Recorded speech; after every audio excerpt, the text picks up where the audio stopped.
At the grand ballroom of Hawkhurst Manor, Lady Genevieve Sinclair stood near the marble pillar, her dark eyes surveying the glittering assembly with the practiced ease of someone born into this world, yet never quite comfortable within it. At 22, Genevieve possessed what her late mother had called an unfortunate combination of beauty and brain. Blonde hair that caught the light like spun gold, a figure that turned heads in any room, and a mind sharp enough to make most gentlemen uncomfortable. Her father, the Marquis Rupert Sinclair, had long since given up trying to marry her off to the parade of suitable bachelors who found her opinions on parliamentary reform far less appealing than her dowry. "You're doing it again," whispered her younger sister Charlotte, appearing at her elbow with 2 glasses of champagne. "That face you make when you're analyzing everyone like specimens in a museum." Genevieve accepted the glass with a slight smile. "I cannot help it if most people are predictable. Look there. Lord Pemberton will propose a toast within the next 5 minutes. Lady Catherine will feign interest in whatever he says while mentally cataloguing every piece of jewellery in the room, and someone will inevitably ask our host about his travels to India." "Speaking of our host," Charlotte said, her voice dropping to a conspiratorial whisper, "have you actually seen the Duke yet? They say he's positively terrifying. Father mentioned he once made Lord Ashford's cousin weep simply by looking at him during a business negotiation." "Grown men don't weep from mere looks, Charlotte. That's absurd." "Then explain why half the ladies here are too frightened to even glance in his direction, and the other half look like they want to throw themselves at his feet despite the fear." Genevieve had heard the stories naturally. Who hadn't? Duke Lucian Hawkhurst, 32 years old, inherited his title at 20 after his father's sudden death, vastly wealthy from estates spanning 3 counties and investments in shipping ventures to the East Indies. But it was his reputation that preceded him like a winter storm, cold, calculating, ruthless in business. A man who had turned his back on London society for years, only to return last season with an air of danger that made even the most hardened lords tread carefully in his presence. "There he is," Charlotte breathed, and Genevieve followed her gaze to the far end of the ballroom. She understood immediately why people whispered. Duke Lucian Hawkhurst stood near the fireplace, tall and imposing, in impeccably tailored black evening wear that seemed designed to make him look like a panther among peacocks. Dark hair swept back from a face that could have been carved from marble, all sharp angles and aristocratic lines, with eyes the colour of winter ice that seemed to assess everything they touched. He wasn't classically handsome in the soft, gentle way of London's favoured sons. He was something else entirely. Dangerous. Magnetic. The sort of man mothers warned their daughters about. "Goodness gracious," Charlotte murmured. "The rumours don't do him justice." "He's just a man, Charlotte. A man who looks like he could crush your heart with one hand while penning a business contract with the other." Genevieve was about to respond when the majordomo's voice rang out. "Distinguished guests, His Grace requests your presence in the dining hall. Dinner is served."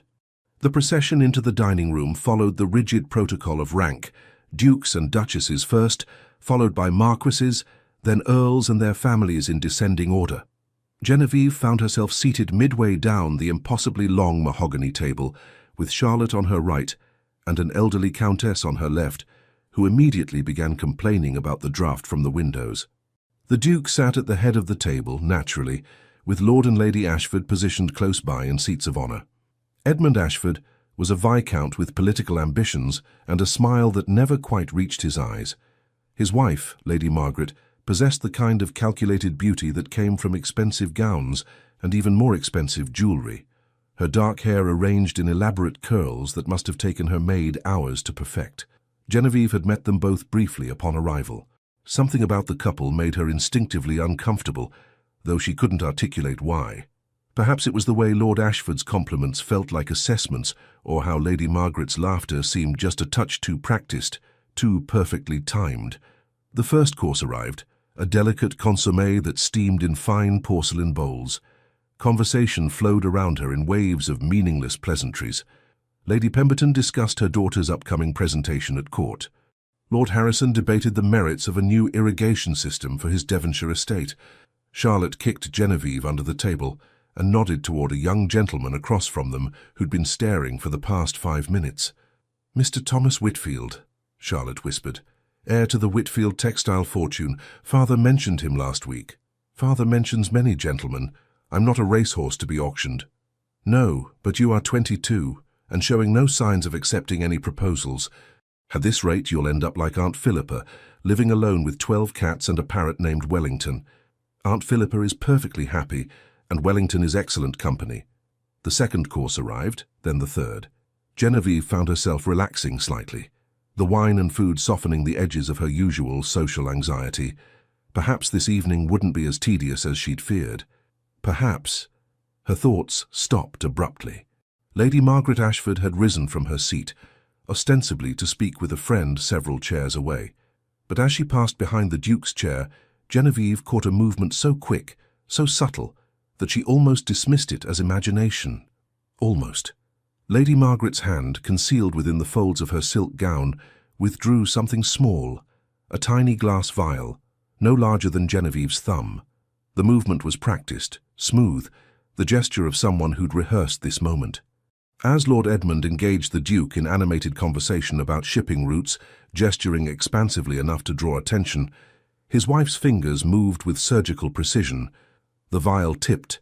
A clear liquid, barely visible, just a few drops, splashed into the Duke's wineglass. Genevieve's heart slammed against her ribs. Time seemed to slow, each second stretching like honey. Lady Margaret slipped the vial back into her gown, her expression never changing, her smile remaining perfectly in place. Lord Edmund laughed at something the Duke said, his hand clapping Lucien's shoulder in a gesture of false camaraderie. No one else had seen. The entire room continued their conversations, oblivious. The Duke reached for his wineglass. Genevieve didn't think. She simply moved.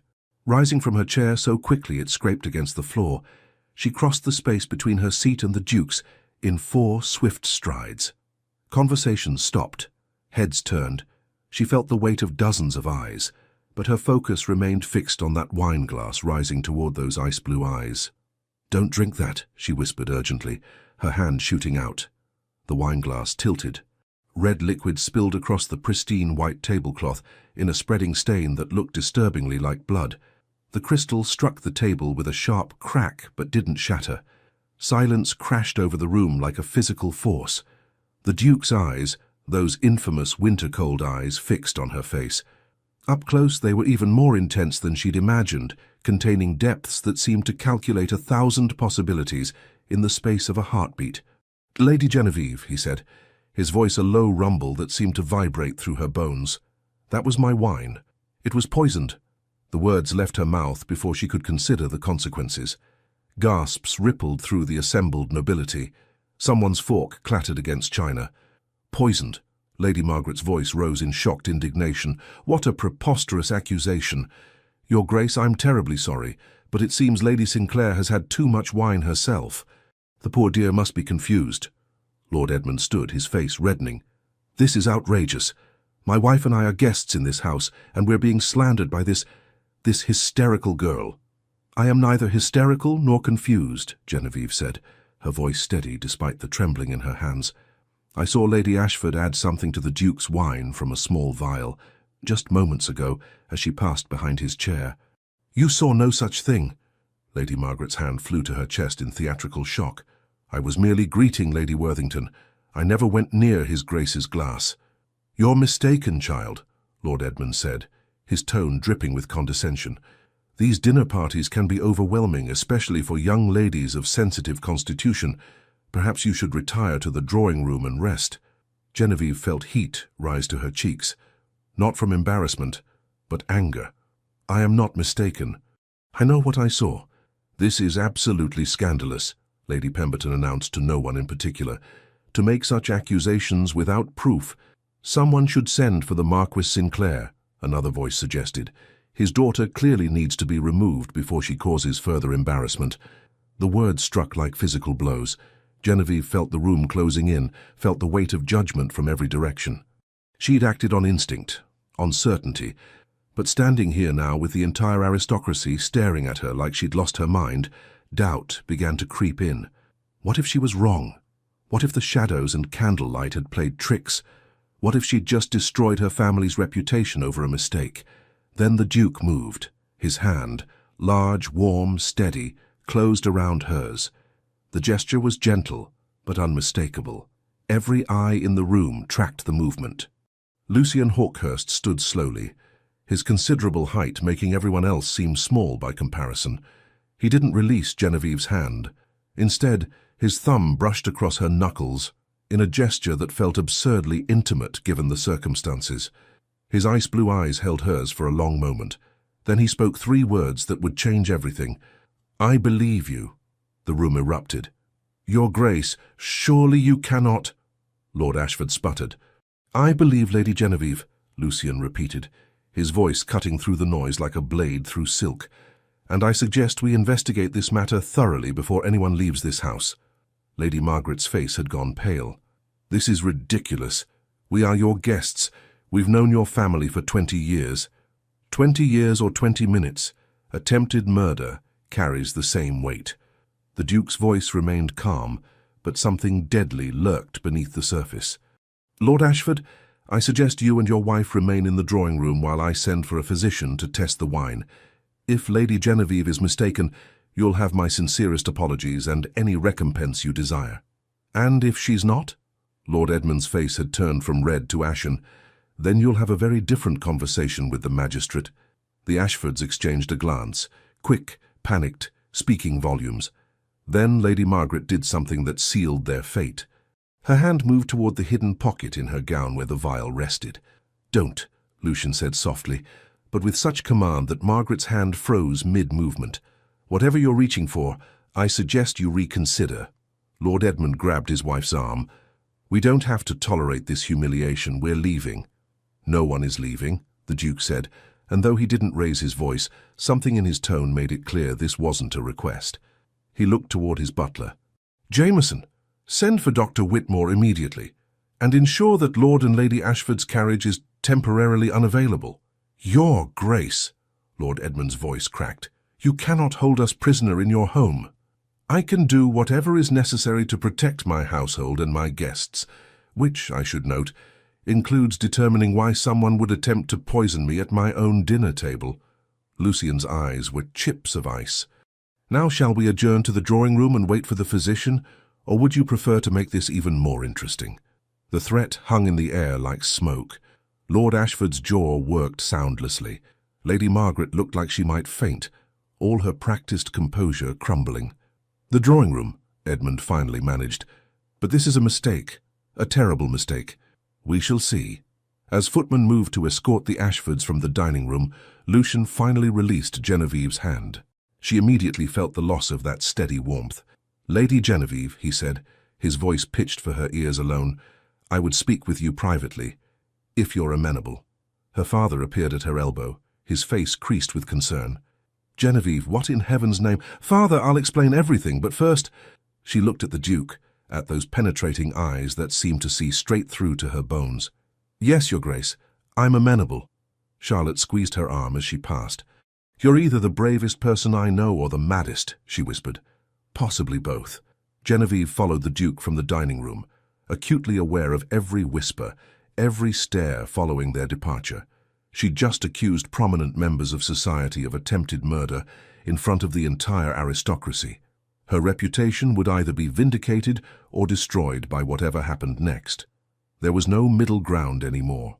The Duke led her to his study, a masculine room of dark wood and leather, shelves lined with books and maps, a fire crackling in the hearth. He closed the door, then leaned against his desk, regarding her with an expression she couldn't quite read. "That," he said finally, "was either the bravest or most foolish thing I've witnessed in recent memory." "I saw what I saw," Genevieve said, lifting her chin. "Even if the entire world thinks me mad, I know what Lady Ashford did. I don't think you're mad."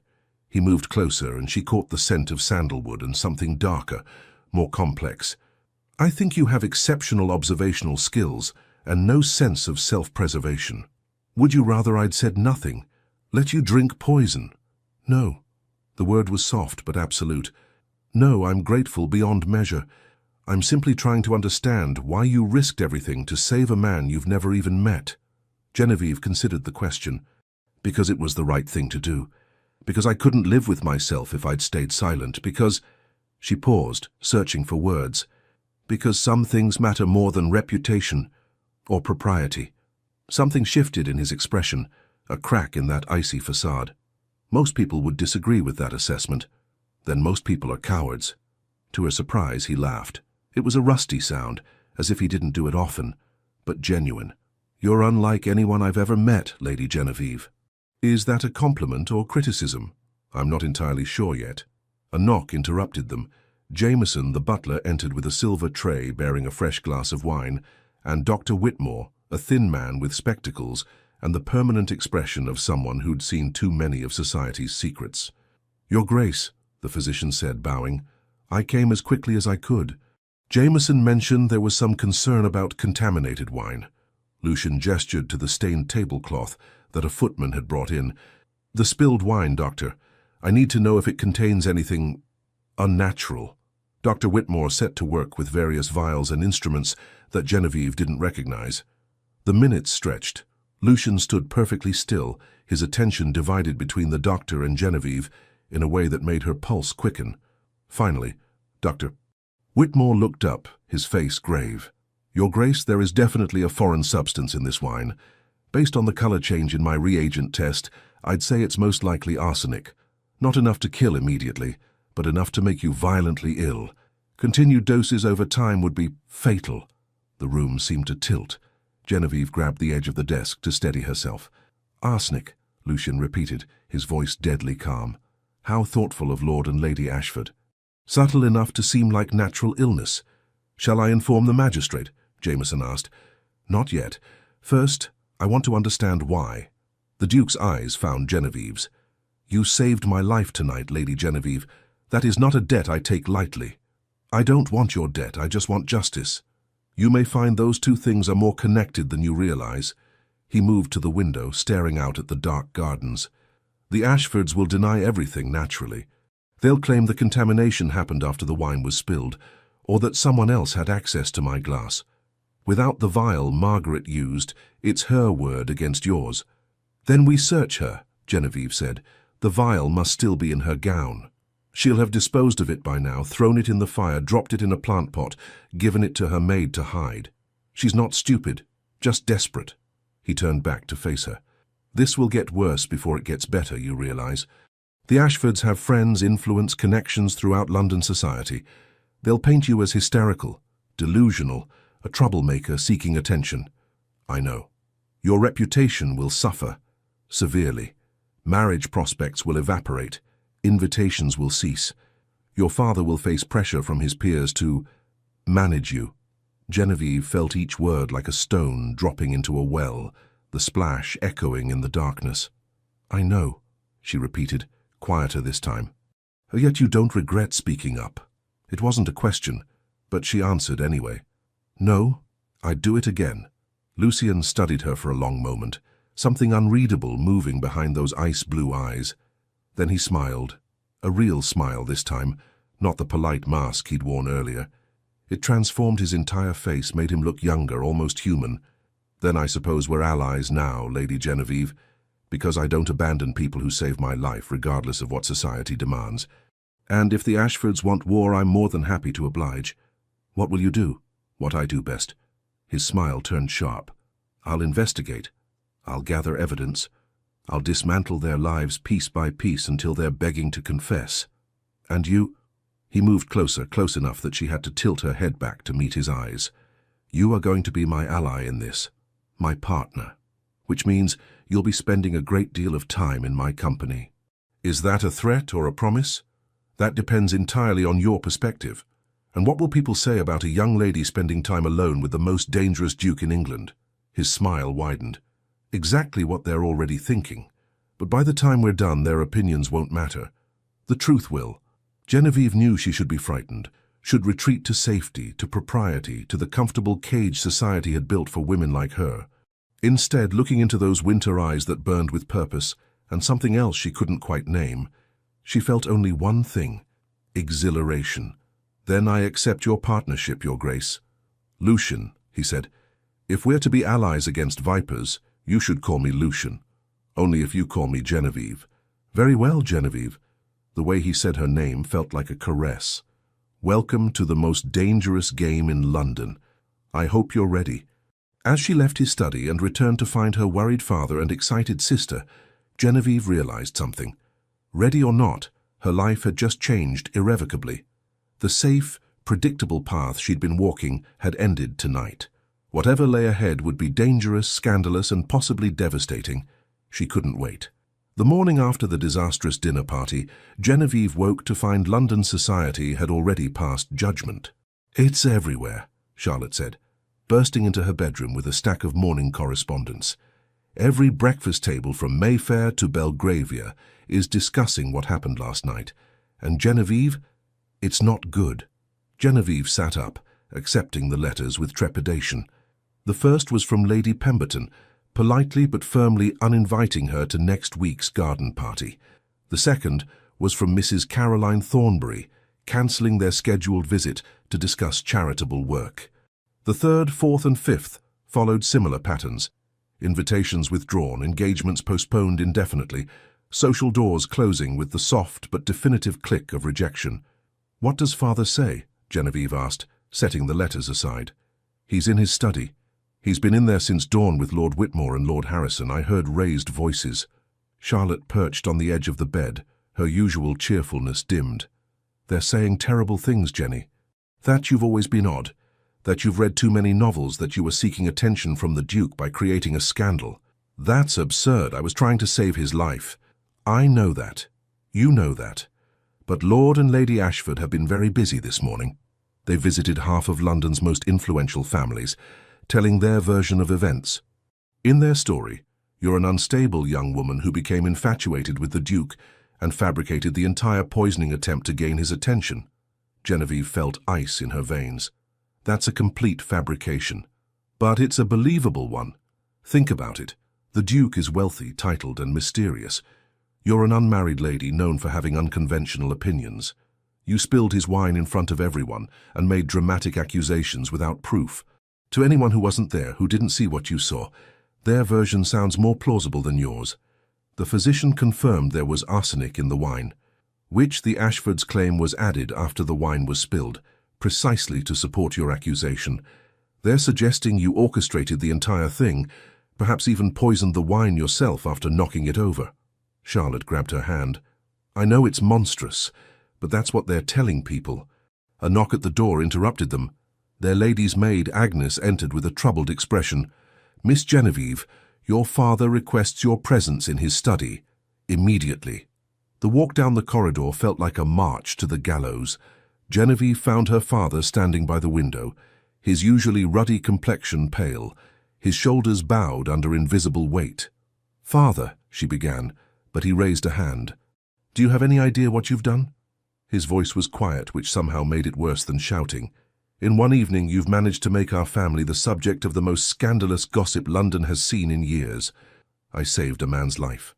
You accused respected members of society of attempted murder without a shred of proof. The physician found arsenic, which proves nothing about who put it there." He turned to face her, and she saw genuine fear in his eyes. "Genevieve, I've spent the morning fielding visits from some of the most powerful men in England. They're all saying the same thing: control your daughter, or face the consequences." "What consequences?" "Social ruin. Business partnerships dissolved, political alliances severed. Do you understand? This isn't just about you anymore.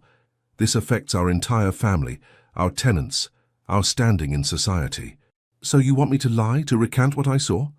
"I want you to be reasonable. Lord Ashford has offered to let this entire matter drop if you issue a public apology, admitting you were mistaken."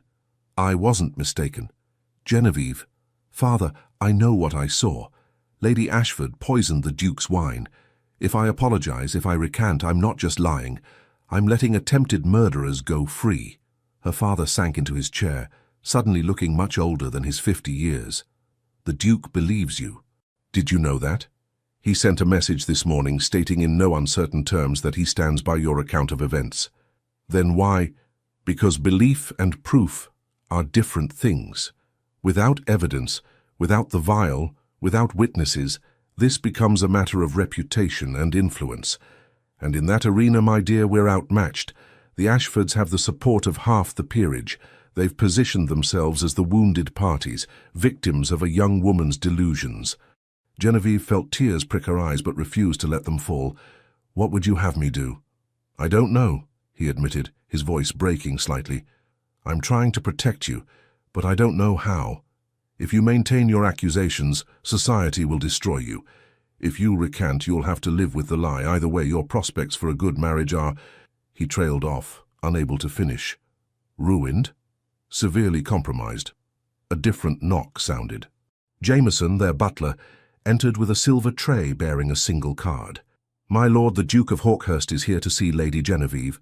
Her father and Genevieve exchanged glances. "Show him to the drawing room," the Marquis said. "And Genevieve, be careful. The Duke's support is valuable, but it comes with its own dangers. He's not a man known for following society's rules. Perhaps that's exactly what I need right now." She found Lucian standing by the drawing-room fireplace, looking entirely too large and masculine for the delicate furniture and pastel walls. He'd dressed more casually than last night, still impeccably tailored, but in day clothes of deep charcoal that somehow made his eyes even more striking. "Lady Genevieve," he said, bowing, "I hope I'm not intruding."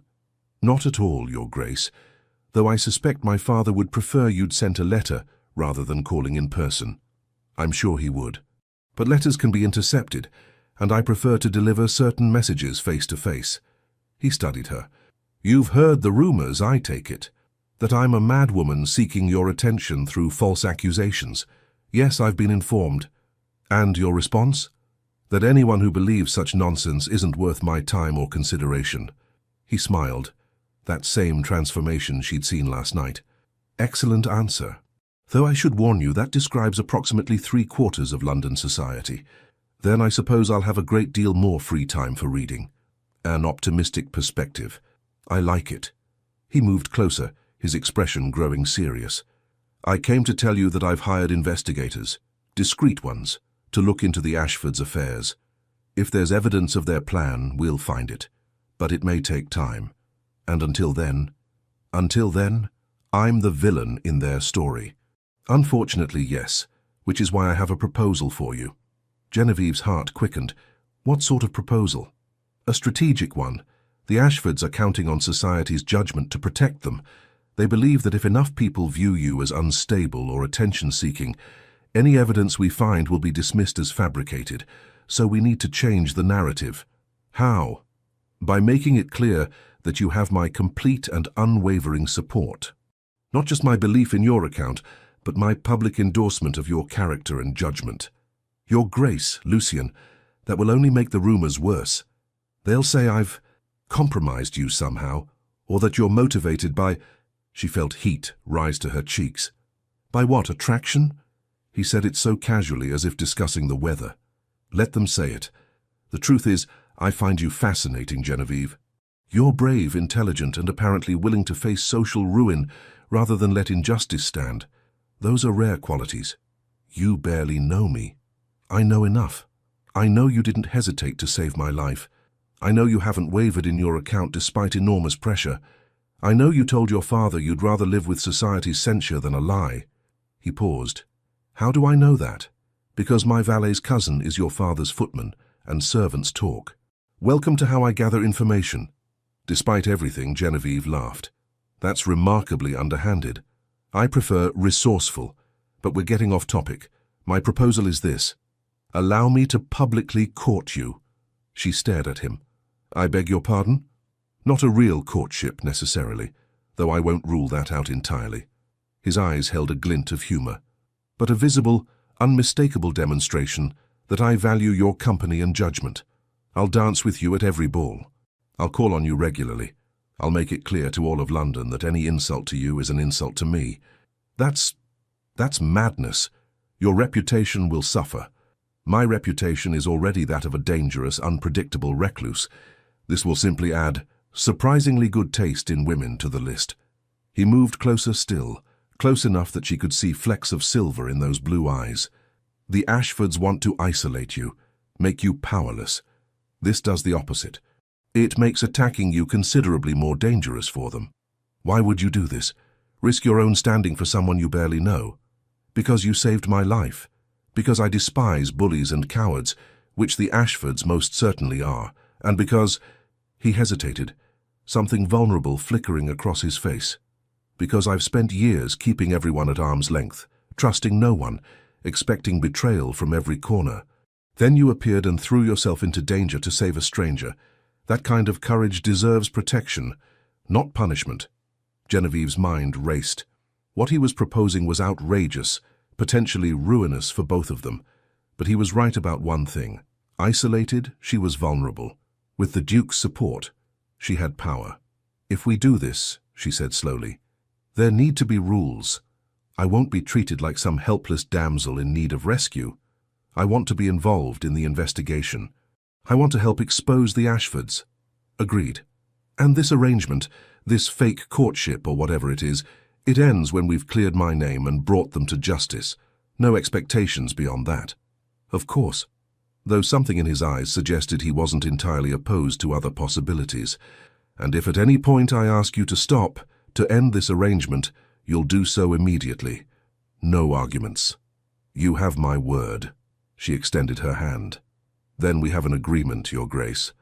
He took her hand, but instead of shaking it, he bowed and pressed a kiss to her knuckles, a gesture formal enough to be proper, but intimate enough to send warmth racing up her arm. "Please," he said, "if we're to convince society we're courting, you really should call me Lucian." "Very well, Lucian. And you should know that I'm quite terrible at pretending to be demure and obedient." "Excellent. I find demure and obedient exceedingly boring." Over the next fortnight, Lucian proved true to his word, with a thoroughness that left London society reeling. He appeared at the Sinclair residence every afternoon at precisely 3 o'clock, taking Genevieve for rides through Hyde Park in his elegant barouche. While other couples whispered sweet nothings, they discussed political philosophy and debated the merits of various investment strategies. Genevieve discovered that Lucian possessed a wickedly dry sense of humour, particularly when observing London's social peacocking. "Notice Lord Pemberton's new waistcoat," he murmured one afternoon as they passed the older gentleman. "The embroidery is so elaborate I believe I can see the entire history of the Crusades depicted across his stomach." Genevieve bit back a laugh. "That's unkind, but accurate. And look there. Lady Catherine is wearing the same gown she wore to Lady Morrison's ball last month. I predict she'll claim it's been completely redesigned. How do you even notice such things?" "I notice everything. It's both a gift and a curse.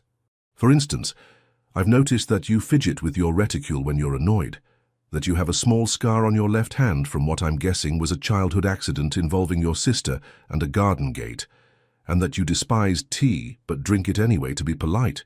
She stared at him. "The scar was from Charlotte daring me to climb the gate. I fell. How did you know about the tea? You grimace slightly every time you take a sip, as if you're drinking medicine. Why continue if you dislike it? Because refusing tea at social gatherings marks one as odd. And you've spent so much effort already being perfectly conventional." His tone was teasing but not unkind. Their public appearances had the desired effect. Within days, the narrative began to shift. If the Duke of Hawkhurst, a man famous for avoiding society and trusting no one, had chosen to court Lady Genevieve Sinclair, perhaps there was more to her story than the Ashfords claimed. Of course, not everyone was convinced. "She's bewitched him somehow," Lady Pemberton declared at a musical that Genevieve attended with Lucian. The comment was loud enough to be clearly heard. Lucian, who'd been standing beside Genevieve examining the programme, looked up with those ice-blue eyes. "Lady Pemberton, I wasn't aware you believed in witchcraft. How fascinatingly medieval of you." The older woman flushed. "I simply meant that Lady Genevieve possesses qualities that might make a man value her company. Intelligence, courage, integrity.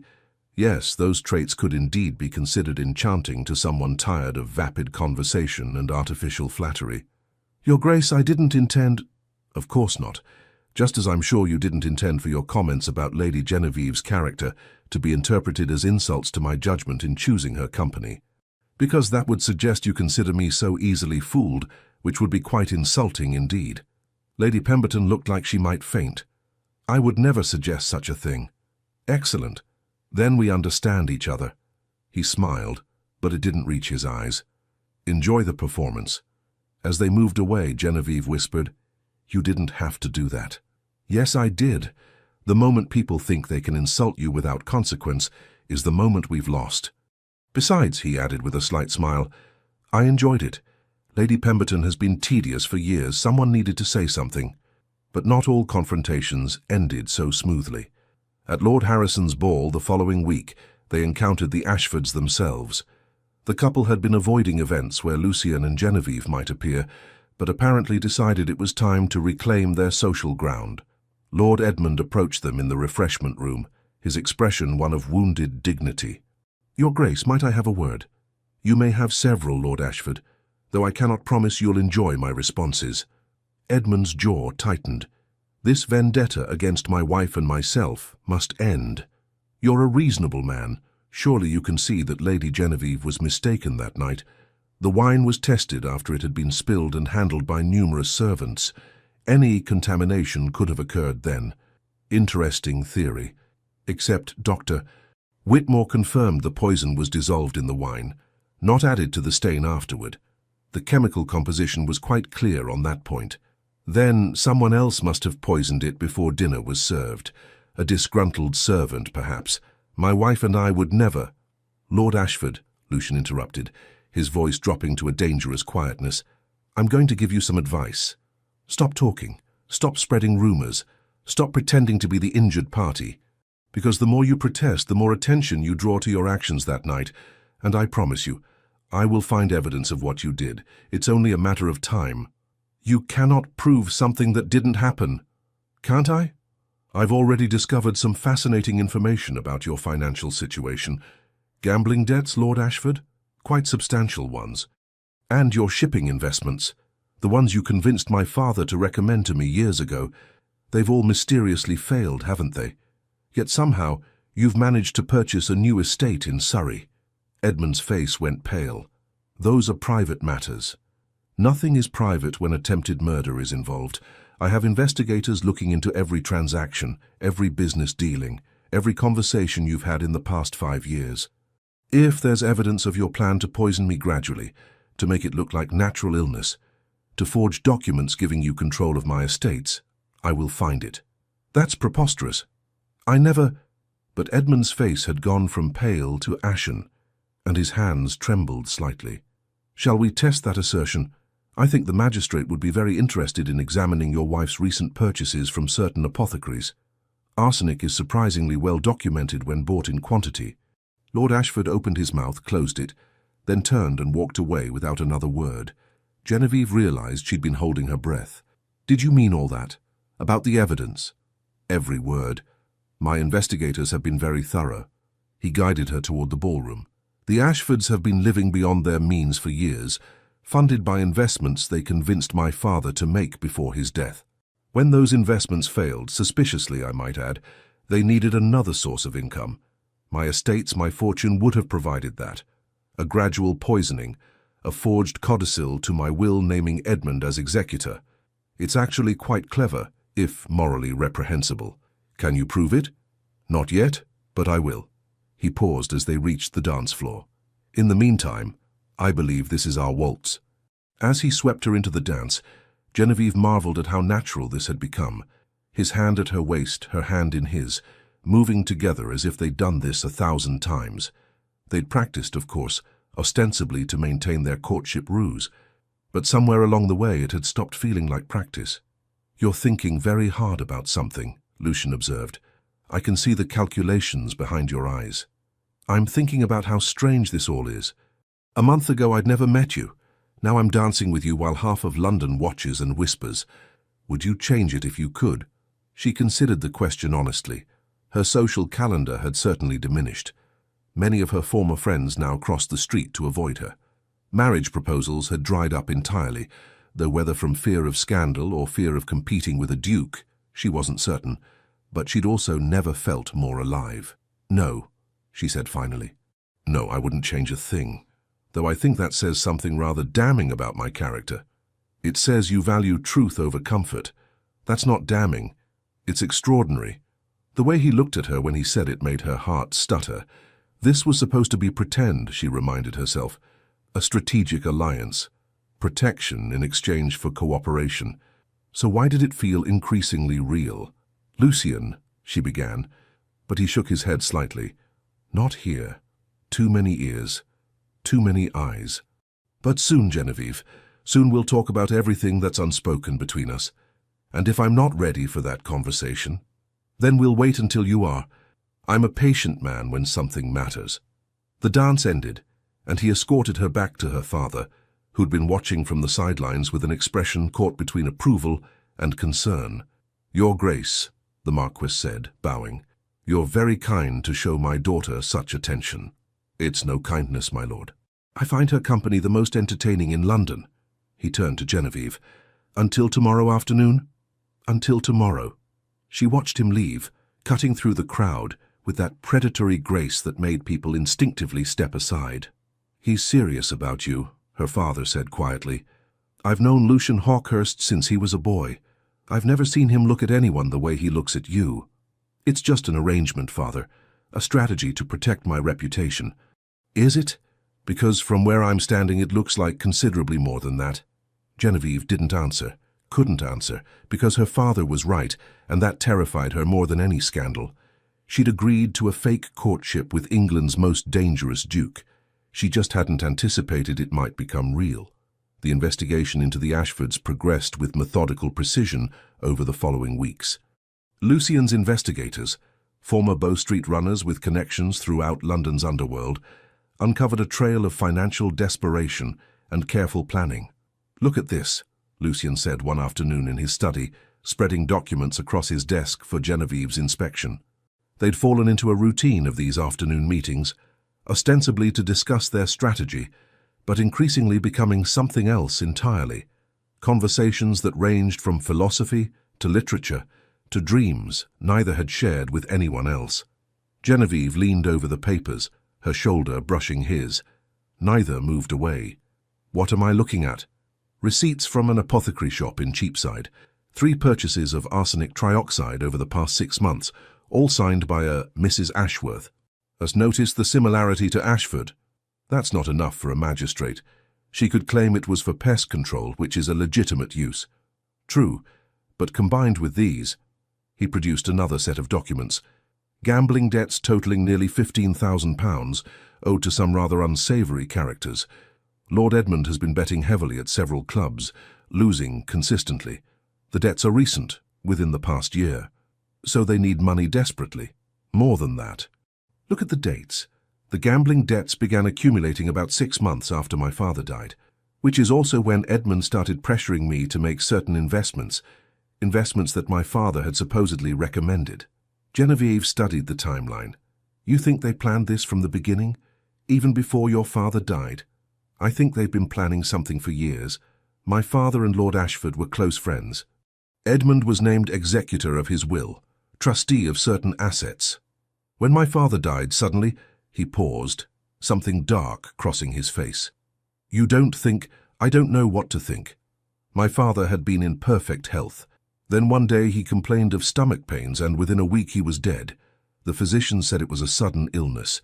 But now, knowing what the Ashfords attempted with me—" Genevieve felt ice in her veins. "Lucian, if they poisoned your father too, this isn't just attempted murder. This is something I cannot prove, not yet. His body was buried 2 years ago. Any evidence is long gone." His hands clenched into fists on the desk. "But if I can prove they tried to poison me, if I can demonstrate their financial motive and their access to arsenic, perhaps the magistrate will consider reopening the investigation into my father's death." She covered his hand with hers, a gesture of comfort that felt natural now. "We'll find the proof, we have to." He turned his hand over, lacing his fingers through hers. "We make a good team, you and I." "We do." The words came out softer than she intended. "Genevieve, I think we should discuss—" A sharp knock interrupted. Jameson entered, his usual composure slightly ruffled. "Your Grace, I apologize for the interruption, but there's a rather insistent young woman at the door claiming she has information about Lord and Lady Ashford." Lucian and Genevieve exchanged glances. "Show her in," he said. The young woman who entered was perhaps 20, dressed in the neat but worn clothing of an upper servant. She bobbed a nervous curtsy, her hands twisting in her apron. "Your Grace, my lady, forgive me for coming here, but I didn't know where else to turn. My name is Mary Fletcher. I was lady's maid to Lady Margaret Ashford until 3 days ago, when she dismissed me without reference." "Why were you dismissed?" Genevieve asked gently. Because I found something I wasn't meant to see. Mary reached into her pocket and withdrew a small vial, identical to the one Genevieve had seen Margaret use that night. This was hidden in her jewelry box. When I asked her about it, thinking it was perfume, she became very angry, said I was spying on her, threw me out of the house that very day. Lucian moved forward, carefully taking the vial. Why bring this to me? Because I heard the rumors, Your Grace, about what Lady Genevieve accused my former mistress of doing. And I think she was right. I've been with Lady Margaret for 2 years, and over the past month she's changed. Secretive, always meeting with Lord Edmund in private, sending me away. And she's been buying things, expensive things, we couldn't afford. When I asked where the money came from, she said it was none of my concern. Did you ever hear them discuss the Duke? Genevieve asked. Mary hesitated, then nodded. Once. I was bringing tea to the drawing room and heard Lord Edmund say something about when Hawkhurst is gone. I thought perhaps he meant when you were away travelling, Your Grace. But then Lady Margaret laughed and said something about patience, that these things couldn't be rushed. The pieces were falling into place like a terrible puzzle. Lucian examined the vial. Is there anything still in this? A few drops, Your Grace. I didn't want to empty it in case it was evidence of something terrible. You've done the right thing coming here, Miss Fletcher. Lucian moved to his desk, writing quickly. This is the address of my solicitor. Go to him today and tell him I've sent you. He'll help you draft a formal statement about everything you've witnessed. And this, he handed her a small purse, should help you until you find new employment. I'll personally provide you with a character reference. Mary's eyes filled with tears. Thank you, Your Grace. You're very kind. After she left, Lucian immediately summoned Dr. Whitmore to test the vial's contents. The physician arrived within the hour, performed his analysis, and confirmed what they already suspected. Arsenic, in the same concentration as had been found in the wine. This is it, Genevieve breathed. This is the proof we needed. It's a significant piece of evidence, Lucian agreed. Combined with Mary's testimony about the Ashfords' suspicious behavior, the receipts from the apothecary, and the financial motive, we have a compelling case, but... He paused. But what? But the Ashfords still have powerful friends. They'll claim Mary is lying for money, that we bribed her to fabricate evidence. They'll argue the vial could belong to anyone, that keeping arsenic for legitimate purposes doesn't prove murder. Then what do we do? A slow smile spread across Lucian's face, the dangerous kind that made him look like the predator everyone feared. We give them an opportunity to incriminate themselves further. We set a trap. That evening, Lucian sent carefully worded invitations to a small, intimate dinner party at Hawkhurst Manor. The guest list was strategic. Lord and Lady Ashford, several influential members of Parliament who'd been friends with Lucian's father, a prominent magistrate, and of course Genevieve and her family. They'll never accept, Genevieve said when she saw the invitation. Not after what happened last time. They will because I've also let it be known, through very discreet channels, that I'm planning to announce my engagement to you that evening. The Ashfords can't afford to skip such a significant social event without appearing even more suspicious. Your engagement to me, Lucian, we haven't discussed, I know, and I apologize for the presumption. But it serves multiple purposes. It demonstrates my continued faith in you, it draws the Ashfords out and... He met her eyes. It forces a conversation you and I have been avoiding. Her heart hammered. What conversation? The one where I confess that this stopped being pretend for me weeks ago. The words hung between them, heavy with implication. Genevieve found herself unable to look away from those ice-blue eyes that had once seemed so cold, but now burned with something else entirely. Lucian, you don't have to answer now, you don't have to answer at all. But I wanted you to know the truth before this dinner party, before whatever happens next. I've fallen in love with you, Genevieve. Completely, irrevocably, in a way I didn't think myself capable of. And regardless of what you feel in return, I will see this through. I will clear your name and bring the Ashfords to justice. That doesn't change. Genevieve's mind reeled. She should be shocked, should protest that they barely knew each other, should maintain the pretense of their arrangement. But standing there in his study, surrounded by evidence of conspiracy and murder, having spent weeks in his company discovering depths she'd never imagined, she couldn't deny the truth. She'd fallen for him too. I need time, she said finally. To think, to be certain. This has all happened so quickly. Take all the time you need, I'm not going anywhere. The night of the dinner party arrived too quickly. Genevieve dressed with unusual care, choosing a gown of deep sapphire that Charlotte insisted brought out her eyes. Her maid arranged her blonde hair in an elegant style, leaving a few curls to frame her face. "You look beautiful," her father said when she came downstairs. "Are you certain about this evening? If Lucien's plan goes wrong, it won't, it can't. This is our chance to end this." The Marquis studied her face. "You care for him, truly care for him." "Yes," she admitted. "I do." "Then I hope he's worthy of you, though from what I've seen I believe he is." Hawkhurst Manor blazed with light as their carriage approached. Footmen in impeccable livery stood at attention. Inside, the house had been transformed. Flowers everywhere, musicians tuning their instruments. The dining room set for an intimate gathering. Lucien greeted them personally, impossibly handsome in formal black evening wear.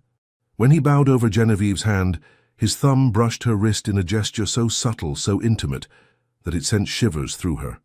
"You look exquisite," he murmured, too quietly for anyone else to hear. "You're not so terrible yourself." His smile was quick, genuine. High praise indeed. The other guests began arriving. Lord and Lady Ashford came fashionably late, Margaret resplendent in emerald silk that must have cost a fortune they supposedly didn't have. Her smile was fixed, brittle. Edmund's face showed strain around the eyes. They knew something was wrong, they had to. Dinner proceeded with excruciating politeness. Conversation remained light. Politics, weather, the upcoming season. Genevieve noticed Lucien watching the Ashfords carefully. His expression pleasant, but his eyes calculating. During the fourth course he rose, glass in hand. "My friends, I've asked you here tonight for a special reason. As you know, recent events have been challenging. But through adversity, I've discovered something precious. I've found someone whose courage, intelligence, and integrity inspire me daily." Margaret's knuckles went white on her wine glass. "Therefore, it gives me great pleasure to announce my intention to marry Lady Genevieve Sinclair." The table erupted in congratulations. Lord Harrison raised his glass in toast. The magistrate offered hearty approval. Genevieve's father beamed with genuine joy. And the Ashfords looked like they might be ill. "This is wonderful news, Your Grace," Lord Edmund managed, his smile not reaching his eyes. "Though rather sudden, isn't it?" "When one knows, Lucien replied smoothly. "Why wait?" "Indeed. And I suppose all that unpleasantness with the accusations has been resolved?" "Resolved? No." "Investigated thoroughly?" "Absolutely." The temperature in the room dropped several degrees. Margaret set down her glass with a sharp click. "Surely you're not still pursuing that absurd matter?" "Lady Genevieve has admitted she was mistaken." "I've admitted no such thing," Genevieve interjected. "I stand by everything I said." "Then you're delusional," Margaret snapped, her composure finally cracking. "You've bewitched the Duke somehow, convinced him of lies." "Careful, Lady Ashford." Lucien's voice was soft but deadly. "You're speaking about my future wife. Your future wife is a liar and a troublemaker who nearly destroyed our reputation." Interesting choice of words. Nearly. "As if our investigation hasn't already accomplished that goal." Edmund stood abruptly. "We don't have to tolerate these insults. Margaret, we're leaving." "Please do," Lucien said. "But before you go, I thought you might be interested in seeing something." He produced the vial Mary had brought.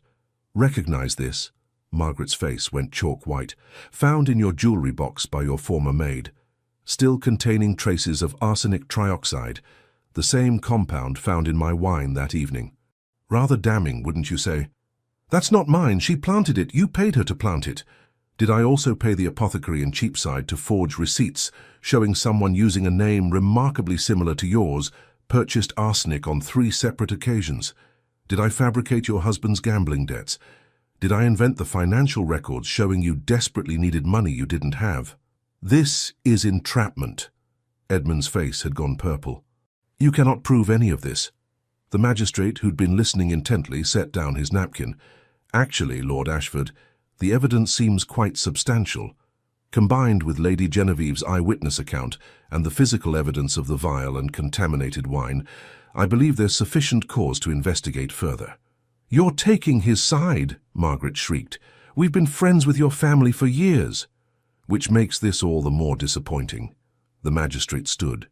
"Lord and Lady Ashford, I'm formally requesting you both accompany me to answer some questions about the events of that evening and your recent activities."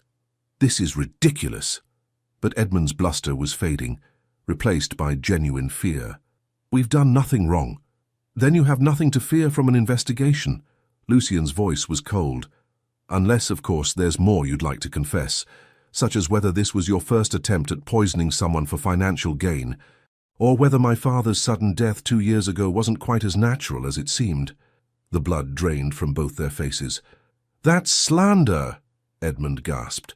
"You cannot possibly suggest—" "I can suggest whatever the evidence supports, and my investigators have uncovered some very interesting facts about the timing of my father's illness, your financial difficulties, and your proximity to him during his final days."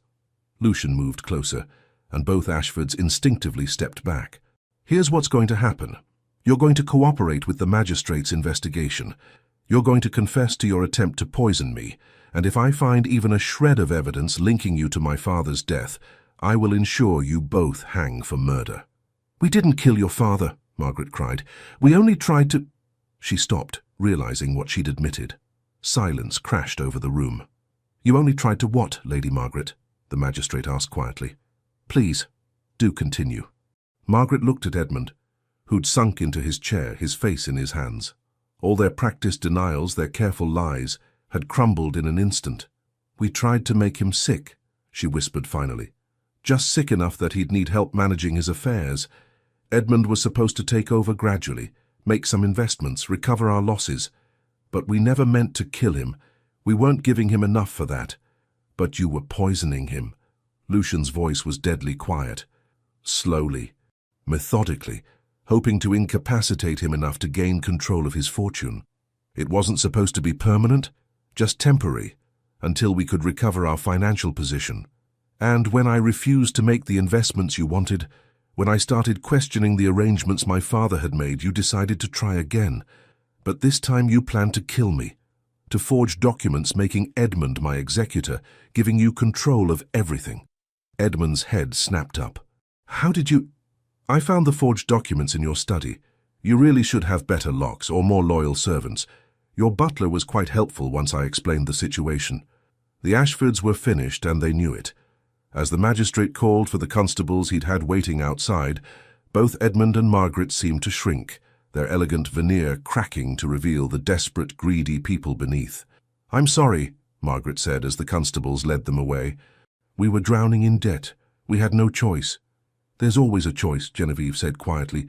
"You chose wrong." After they were gone, the remaining guests sat in stunned silence until Lord Harrison finally raised his glass. "To justice, and to Lady Genevieve, whose bravery made this possible."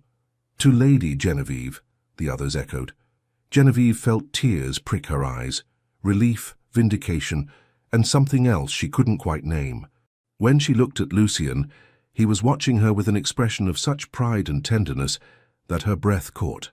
The guests departed soon after, leaving Genevieve and Lucian alone in the drawing room. The fire crackled in the hearth. Outside, rain had begun to fall, pattering against the windows. "It's over," she said wonderingly. "It's actually over. Your name is cleared. Society will have no choice but to accept the truth now." "And your father? Will they investigate?" The magistrate promised to look into it. With the Ashfords' confession about poisoning him, there's cause to examine the circumstances more closely.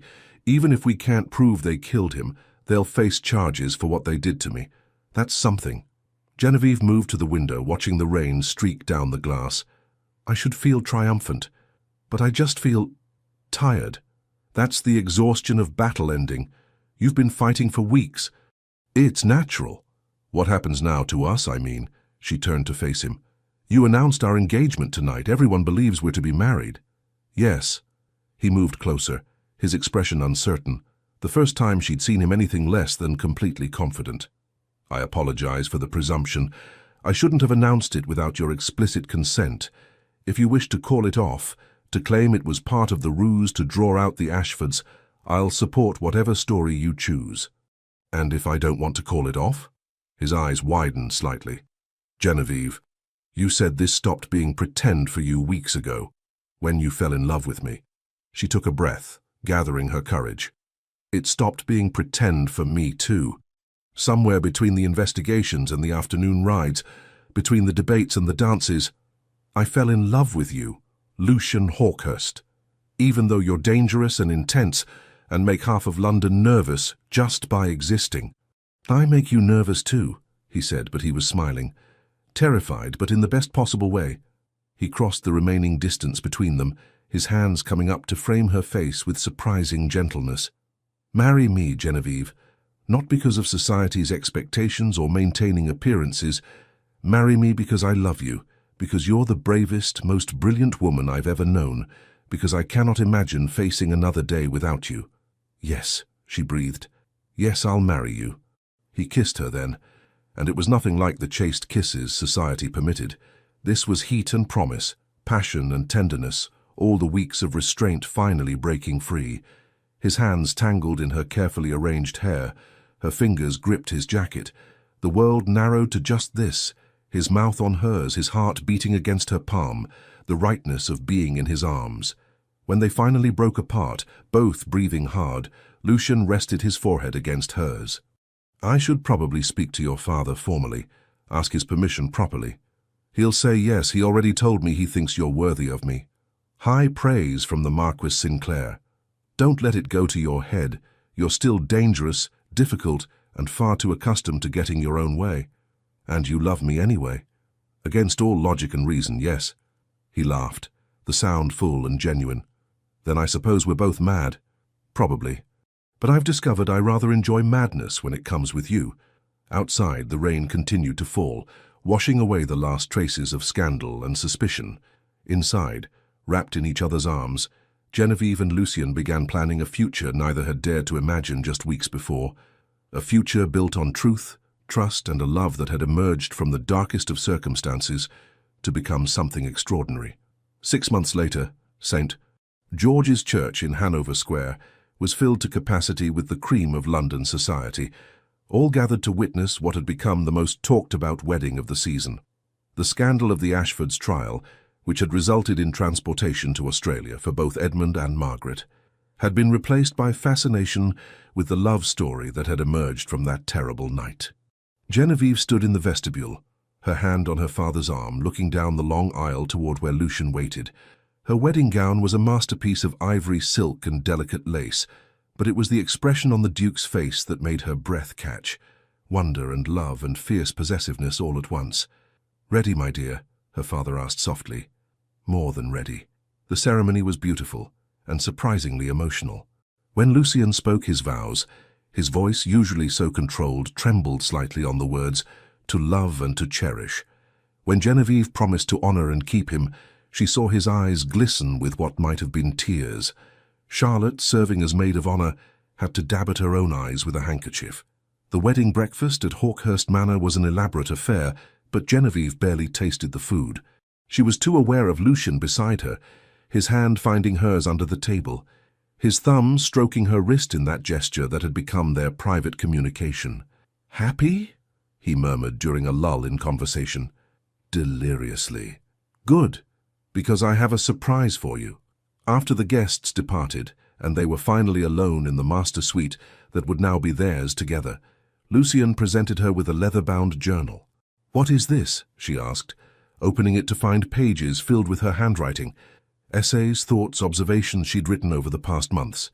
"I may have conspired with your sister to collect your writings. I thought you might consider publishing them.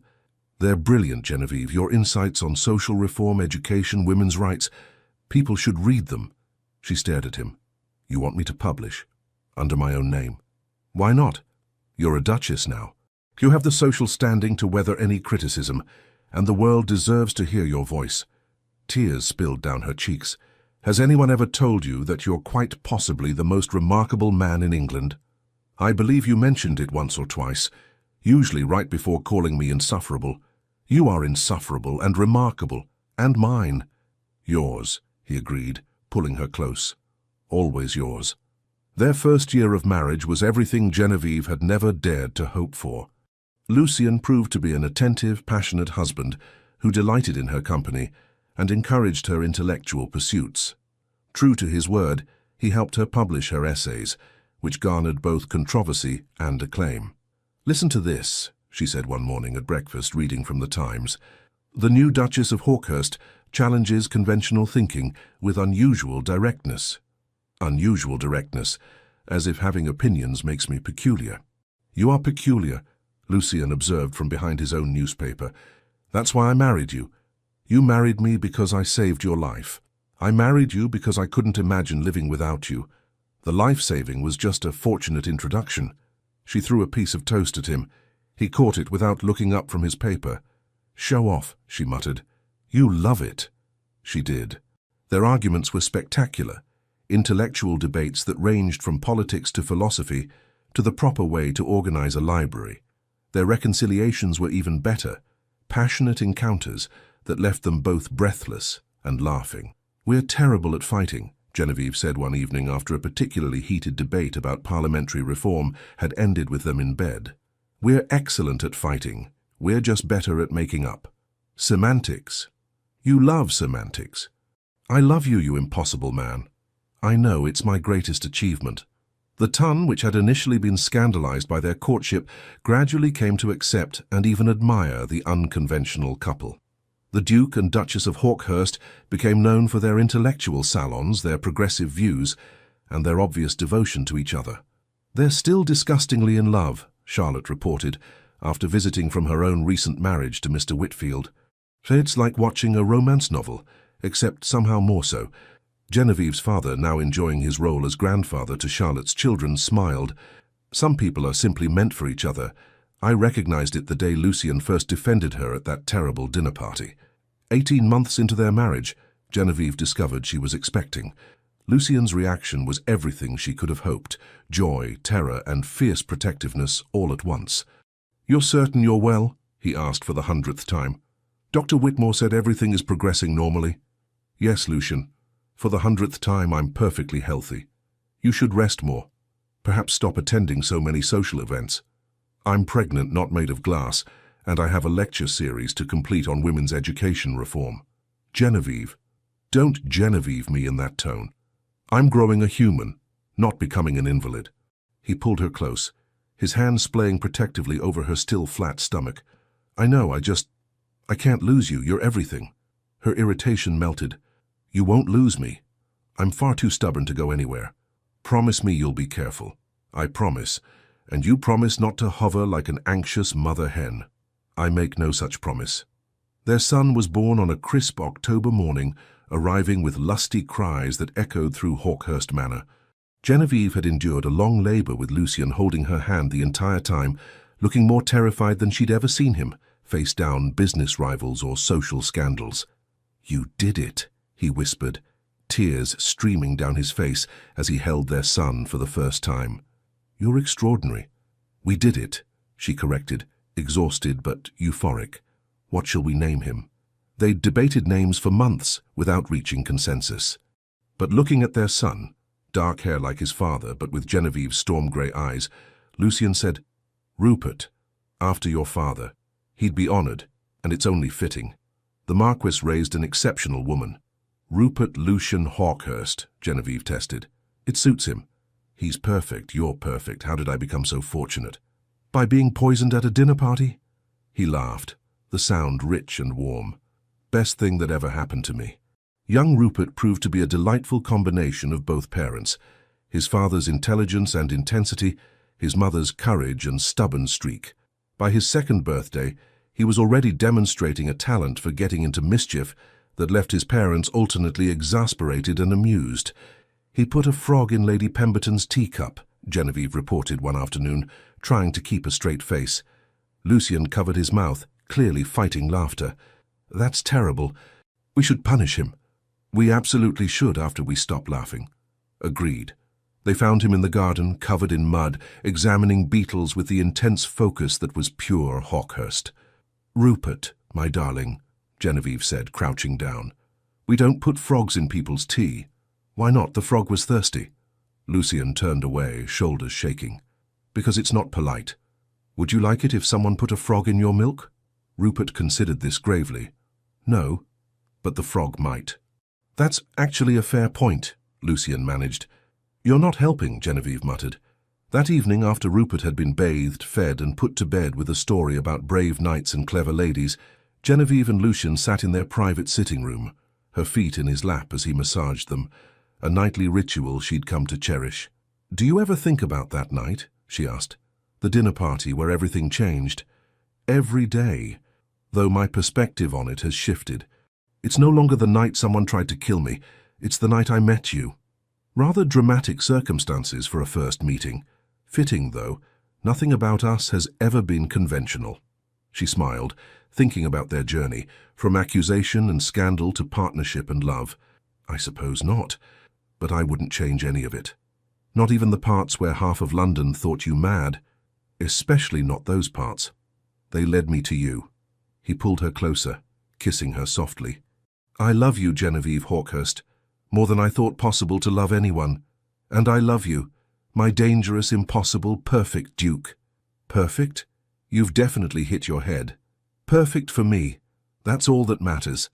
Years passed in a comfortable rhythm of love, laughter and occasional chaos, courtesy of young Rupert, and eventually his younger sister, Clarissa, who arrived 3 years after her brother with the same determination to conquer the world. The Duke and Duchess of Hawkhurst became fixtures of London society, known as much for their progressive salons and intellectual contributions as for their devoted marriage. Genevieve published several more volumes of essays, while Lucien used his influence to champion educational reforms and workers' rights. We're becoming respectable, Genevieve observed one evening at a particularly dull society event. Heaven forbid, Lucien replied. Should I start a scandal to remedy the situation? Please don't. I've had enough scandal to last a lifetime. Fair point. On their 10th wedding anniversary, Lucien arranged for them to return to Hawkhurst Manor for a private dinner in the same dining room where their story had begun. The table was set for 2, candles casting the same dancing shadows she remembered from that fateful night. Feeling nostalgic? She asked as he pulled out her chair. Grateful. I wanted to return to where it all started and remember how fortunate I am. We both are. He poured wine, a different vintage, she noticed, with a smile, and raised his glass. To the woman who saved my life in more ways than one. To 10 years of marriage, 2 remarkable children, and a love I never expected to find. To second chances, she added, touching her glass to his, and to adventures yet to come. They drank, and then Lucien set down his glass with a slight smile. I have something for you. He produced a leather box, opening it to reveal a necklace, a stunning piece featuring a deep blue sapphire surrounded by diamonds. It's beautiful, Genevieve breathed. It belonged to my mother. My father gave it to her on their 10th anniversary. I had it cleaned and reset, but the stones are original. I thought you should have it. Tears filled her eyes. Lucien, I'm honored. Your mother would be proud of the man you've become. She would have loved you. You're everything she was, brave, brilliant, unwilling to accept injustice.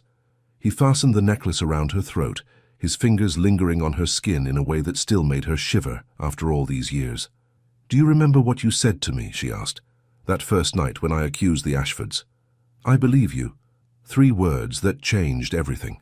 They did, because in that moment, when the entire world thought me mad, you chose to trust me. That's when I knew you were different. I knew you were different when you threw yourself across a room to save a stranger. Most people wouldn't have done that. Most people have better sense than I do. Most people are boring. You're extraordinary. She stood, moving into his arms. We're rather extraordinary together, I think. We are. He kissed her, deep and thorough, with all the passion of their early days, but now enriched by years of partnership and love. Happy anniversary, my darling wife. Happy anniversary, my impossible husband. Later that night, lying in bed with moonlight streaming through the windows, Genevieve thought about the girl she'd been, the one who'd felt out of place in society, who'd worried she'd never find someone who understood her, who'd feared a life of comfortable misery. That girl had been brave enough to spill wine and face scandal, brave enough to trust a dangerous duke, brave enough to love without reservation. And in return, She'd found everything she'd never known she wanted: partnership, passion, purpose, and a family built on mutual respect and genuine affection. "What are you thinking?" Lucian asked sleepily, pulling her closer. "That I'm happy. Truly, completely happy." "Good. That's all I ever wanted for you." "For us," she corrected. "We're a team, remember? The best team in England. Possibly the world. Definitely the world." She smiled in the darkness. Outside, she could hear the night sounds of the estate: owls calling, wind in the trees, the distant sound of the fountain in the garden where Rupert liked to play. This was her life now. This beautiful, chaotic, perfect life. And it had all started with 3 simple words: "I believe you." Sometimes, Genevieve reflected, the greatest love stories begin not with love at first sight, but with trust, with someone choosing to believe you when the world demands doubt, with someone standing beside you when standing alone would be easier. Lucian had given her that, and in return she'd given him something he'd never had before, someone who saw past the dangerous duke to the remarkable man beneath. They'd saved each other, really, not just from poison or scandal, but from loneliness, from doubt, from lives half-lived in fear of judgment. "I love you," she whispered. "I love you too," he murmured back. "Always." And in the safety of each other's arms, in the home they'd built together, surrounded by the family they'd created, the Duke and Duchess of Hawkhurst slept peacefully. Their story, which had begun with danger and suspicion, had become something neither could have imagined. A romance for the ages, built on trust, courage, and a love strong enough to overcome any obstacle. In the years to come, when their children were grown and asked about how their parents had met, Genevieve and Lucian would exchange knowing glances and smile. "It's quite a story," Lucian would say. "The best stories always are," Genevieve would add. And then they'd tell it, the tale of a poisoned glass of wine, 3 life-changing words, and a love that had conquered scandal, society, and every expectation to become something truly extraordinary. Their legacy would extend far beyond their titles or wealth. It would live in the reforms they championed, the books Genevieve wrote, the example they set of what marriage could be when built on equality and respect.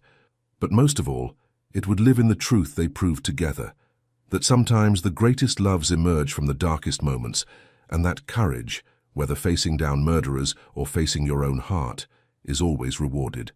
The Duke and Duchess of Hawkhurst lived long, productive lives filled with love, laughter, and the occasional scandal. Rupert saw to that. They grew old together, their hair silver, but their love as fierce as it had been that first night, when a brave young woman had risked everything to save a stranger's life. And when, many years later, they were finally laid to rest together in the family chapel at Hawkhurst Manor, the inscription on their shared monument read simply, "Here lie Lucian and Genevieve Hawkhurst. He believed her. She saved him. Together, they changed the world." It was, everyone agreed, the perfect epitaph for the perfect love story. The end. Thank you so much for staying with us until the end of this unforgettable love story between Lady Genevieve and Duke Lucian. If this tale touched your heart, please subscribe, like, comment, and share. Your support, truly from the bottom of our hearts, means everything to us and helps us stay motivated to keep writing and sharing more stories of love, redemption, and powerful twists that take your breath away. At the end of this video, a new story suggestion will appear. Click and let yourself be swept away by another emotional, romantic journey. See you in the next one. Thank you for being here. The Legends of Love Team.